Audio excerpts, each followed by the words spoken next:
સમાચારમાં વાત હવે સુરતથી કરીએ। રખડતા શ્વાનનો આતંક યથાવત છે। 4 વર્ષના બાળક ઉપર રખડતા શ્વાને હુમલો કર્યો।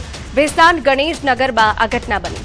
બાળકના આંખ નીચે શ્વાને બચકા ભર્યા। બાળકને સારવાર માટે નવી સિવિલ હોસ્પિટલ લાવવામાં આવ્યો છે। બાળક ગંભીર રીતે ઘાયલ થયો છે કેમ કે આંખના નીચેના ભાગે જ શ્વાને હુમલો કરી દીધો છે। બાળકને તાત્કાલિક સિવિલ હોસ્પિટલમાં લઈ જવાયો। वहीं बैठ के अभी खेल रहा था, गेट मतलब रूम में, और गेट के बाहर बैठ के तब तक वो आया, यही पूरा पकड़ लिया। हमारा संवाददाता कीर्तेश વધુ વિગતે વાત કરવા જોડાયા છે। कीर्तेश, રખડતા શ્વાનને લઈને જેટલા પણ એક્શન પ્લાન છે તે કાગળ પર હોય તેવું સ્પષ્ટપણે અહીંયા દેખાય છે। બિલકુલ, થોડા દિવસ થઈને સુરત શહેરમાં શ્વાનો દ્વારા હુમલાની ઘટનાઓ સામે આવતી હોય છે।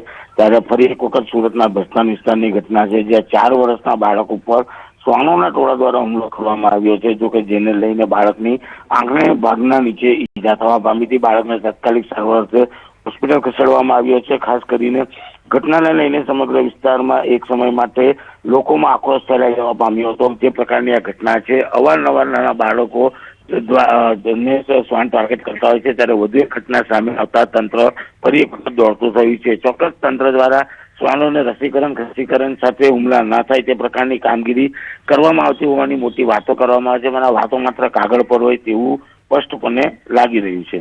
બિલકુલ આભાર। તો જે રીતે રખડતા શ્વાનનો આતંક સુરત શહેરમાં હજુ પણ યથાવત જોવા મળી રહ્યો છે। 4 વર્ષના બાળક પર રખડતા શ્વાને હુમલો કર્યો।